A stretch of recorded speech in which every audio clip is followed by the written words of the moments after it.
Purnamada Purnamidam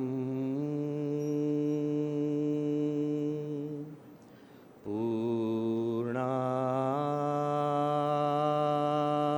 Purnamudachyate Purnasya Purnamadaya Purnamevavashishyate. Om Shantihi Shantihi Shantihi.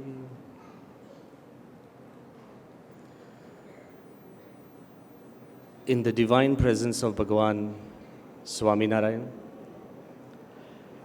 in the equally divine presence of my Guru Hari Pramukh Swami Mahan Sai Maharaj, in the most respected and revered presence of Shri J.P. Nadda Sahib, Honorable Chief Minister of Gujarat Vijay Bhai, Jitu Bhai, Pradeep Singh Jadeja, and all the people on the dais, but in the most respected presence and honored presence of all of you young students who are the chief guest of this function today.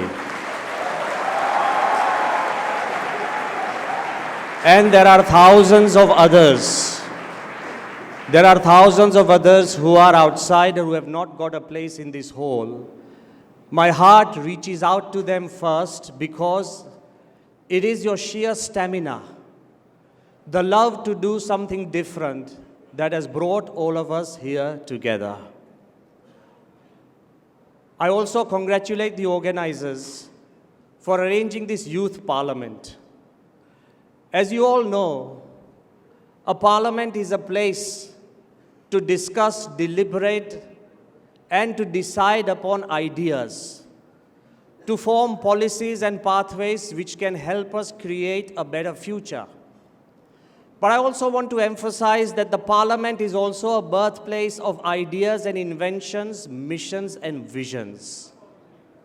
When you go out into the world with these missions and visions, I have a few pieces of advice that I want to share with you. Number one, when you go out, people will look at you with suspicion. Why? Whenever you try and bring a change, there are suspicions around you and the challenges keep growing. I am reminded of an ancient story which I want all of you to take back home. There was a big emperor, and as the stories would have, he had 3 sons. He loved each one of them with all his heart. He could not decide who he wanted to give the empire to. So the emperor, one fine day, he calls all 3 of his sons and says, "Here, I'm giving you a beautifully decorated box. There's something inside this box. Keep it safe till I return, and I'm going away into the forest for 10 years. All 3 sons, they took this box. After 10 years, when the emperor returned, he went to the first son and he said, "Where is the box?" The son smiled. He said, "Father, you had told me to preserve it, to keep it as it is. So here's a room, there's a locker. Inside that I've put the box. And I have kept security 24 hours to make sure nobody enters, nobody comes out." He opens up that box. In that box, there were seeds. And he told his father that these seeds are as they were, and I'm returning back to you just as you had told me. Preservation. He goes to the second son and says, "Where is the box I gave you?" The son said, "When I looked into the box, I saw seeds. And I knew you were going to come back after 10 years. So every year I exchange those seeds for new seeds. So now I am returning the seeds to you, which you can really grow." Exchange meaning renovation. One son went for preservation. The other went for renovation. He goes to the third son and he says, "Dear son, where are the seeds that I gave you?" He takes his father behind the palace and he shows him a forest. He says, Dad, in 10 years, all the trees have grown. That is rejuvenation. There will be 3 types of students inside this parliament. Those who would go back and say, we love our culture, we love our values, let's preserve them as they are in the scriptures. Great, that's preservation. The others will say, let's change our ideas from the old to the new, renovation. But I want each one of you to go out from here and rejuvenate our values. That is the goal of this parliament. Go out into the world, plant the seeds in your own heart, and go out and grow the seeds around you if we want a beautiful India. But as you are young, the biggest challenge that you will face even after this parliament is people will tell you you are too young, and some people will tell you you are too inexperienced. But I am here, stand before you to remind you of one eternal and immortal fact, that youth is perhaps the most dynamic and most creative and productive phase of the human life. Why? You have the power to think, and you have the power to think different. When we were babies, other people thought for us. And when you get old, nobody thinks for you. Youth is the only phase when you can think for yourself and create a difference on this earth. So, take advantage of what you have. But you might tell me, Swami, how should we think different? Let's change the laws of the game. Number 1, if you are here in this youth parliament, and if you think that you are here to seek solutions, you are wrong. I believe if you can even ask the right questions, you will find solutions. The ability to ask questions is not a sign of ignorance, it's a sign of intelligence. If we can ask the right questions, the famous scientist Einstein often said, everybody hear it properly. Einstein often said that if I had a problem and my whole life depended upon that problem, each one of us think that we have a deep problem. If I had a problem and my whole life depended on that problem, and I had just 1 hour to solve that problem, that's time ticking away. If I had a problem, my whole life depended on that problem, and I had just 1 hour to solve that problem, I would spend 55 minutes in asking the right questions. The answer will appear in the last 5.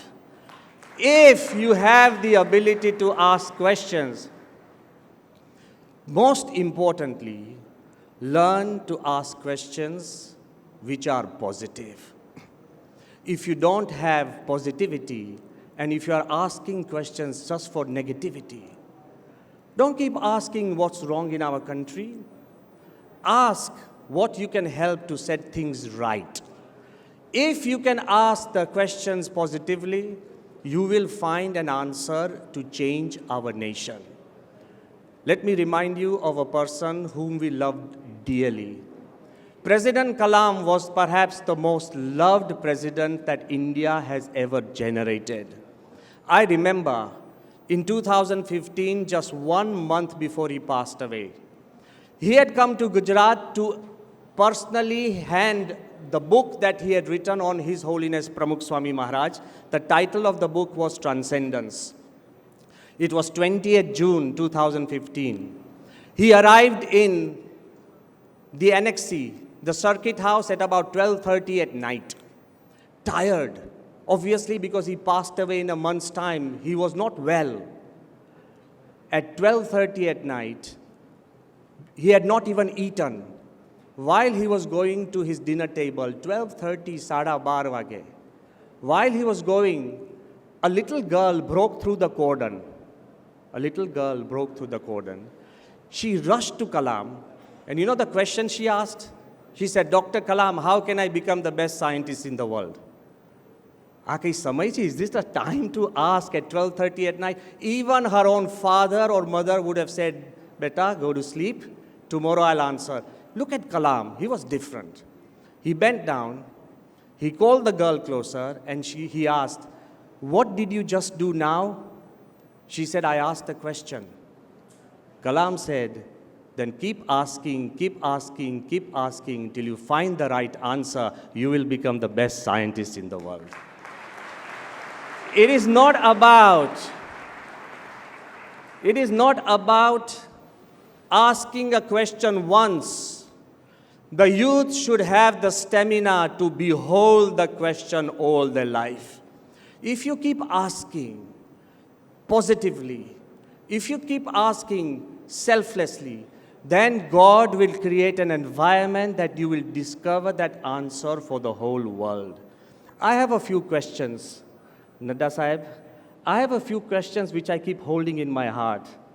And I believe it's not for the government, but it is for the young minds, the enlightened minds who are sitting here. I'm holding these questions in my heart, and I don't want an answer. But I want you to ask a question to your own heart, and I'm leaving these questions for the open forum of the parliament. You know my question? That never before in the history of humanity, there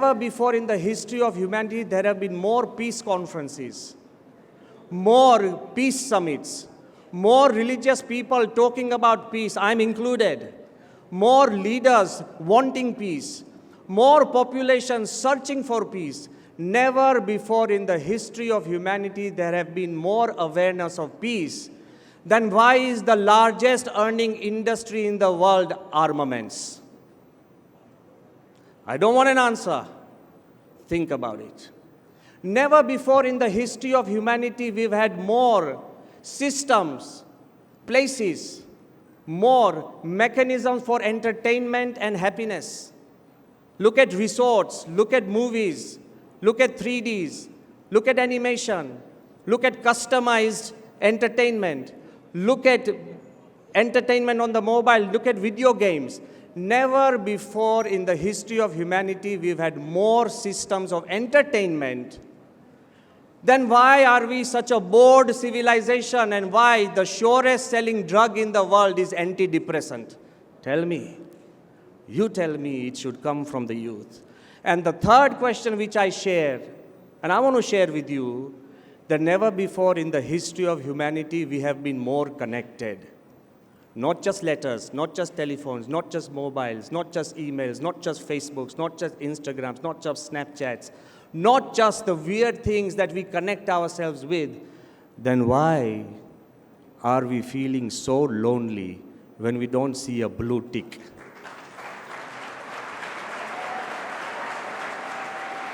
Ask the questions. And the answer has to come from you and not from the dais. The answer has to come from you, and why? First was a political question, second was a social question, third is a spiritual question. Dr. Kalam, our most beloved president, he came with a question to His Holiness Pramukh Swami, and I want to share and conclude. Dr. Kalam, when he was the principal scientific advisor to the Prime Minister of India, the chief of DRDO, not an ordinary position, the father of our nuclear bomb, he came to His Holiness Pramukh Swami, and I happen to be the translator. That's why I want to share this incident. He laid out a plan, and he told Pramukh Swami that, Swamiji, me and 500 great thinkers of India from all fields, whether it's finance, whether it's economics, whether it's engineering, whether it's management, all fields and CEOs, selected 500 have sat down for 1 year trying to figure out how should India develop for 2020. And he said, we have identified 5 areas. 1, health and education. File it in your mind, health and education. The second, agriculture. The third, information technology and communication. The fourth, infrastructure. We need to create buildings, we need to create roads, we need to create bridges, we need to create electricity, infrastructure. And the fifth, he said, critical technology, like genetic engineering, nuclear engineering, stem cells. So he said, these are the 5 areas. If Indians and India develops, we would become the most powerful country in the world.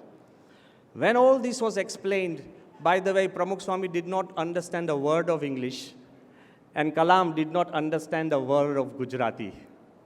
Okay? So as they explained and I translated, is Dr. Kalam sitting? Very gently, Pramukh Swami told me in Gujarati, ke saheb ne ko kain khute che. I was shocked.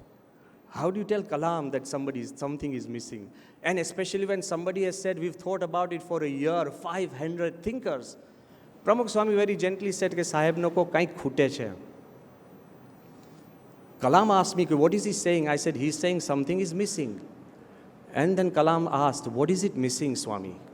Swami said, add a 6th value, faith in God. Without faith, nothing is possible. That's why I appreciate everybody on the stage. At the root cause is not just Ayodhya Mandir, it is your sheer faith in God and our country. Faith in God and our country gives you that power to evolve. That's when Kalam understood that a country cannot be measured. It cannot be measured by roads, infrastructures, buildings, and technology.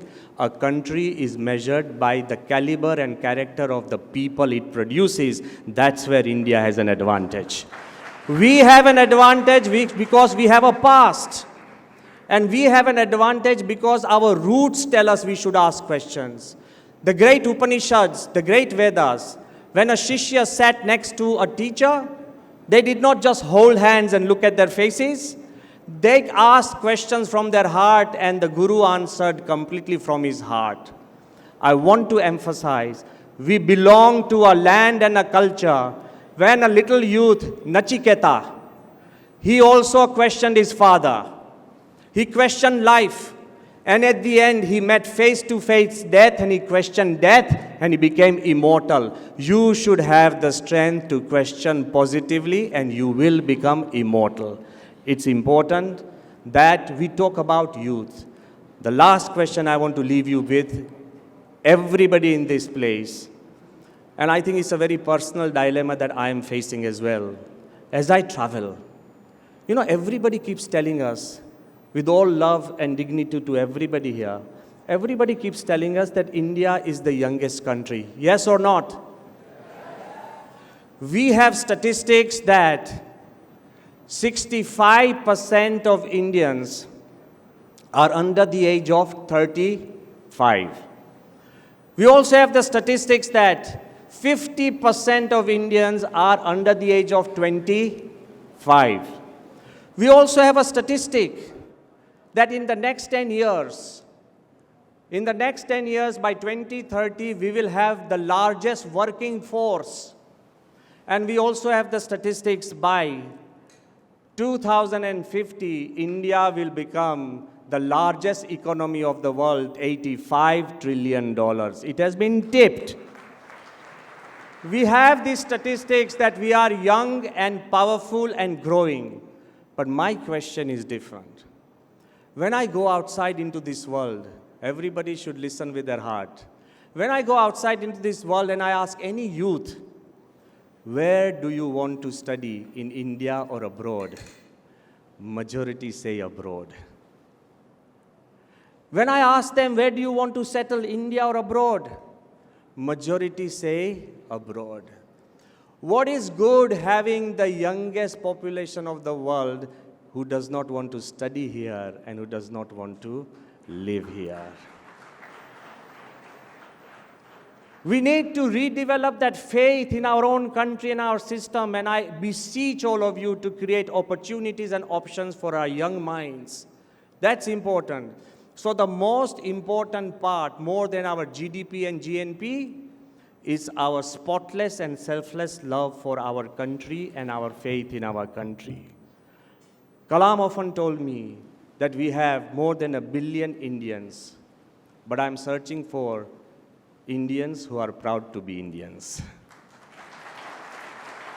And let me take you why religion is important.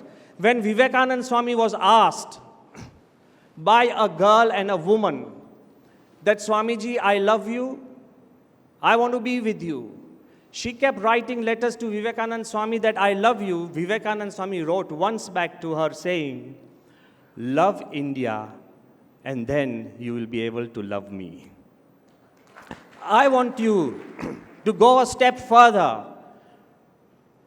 Just love India, and in that you have already loved me. There is nothing beyond our nation, and if we understand that, the message you should carry back, only those who love India can lead India. Only those who love India can lead India. And when we have that, the only way forward is one India. Pramukh Swami, my spiritual guru, and Mahan Swami, they often ask these 5 questions. Take these questions. I'm not here to give you solutions. I'm here to give you questions. He often asks 5 questions which I want you to take back across our country. He would ask, what nationality is the sun? Is it Indian, Russian, British, German, American? The sun is beyond nationality. Those who want to feel the sunshine, the sun is there. What religion is water?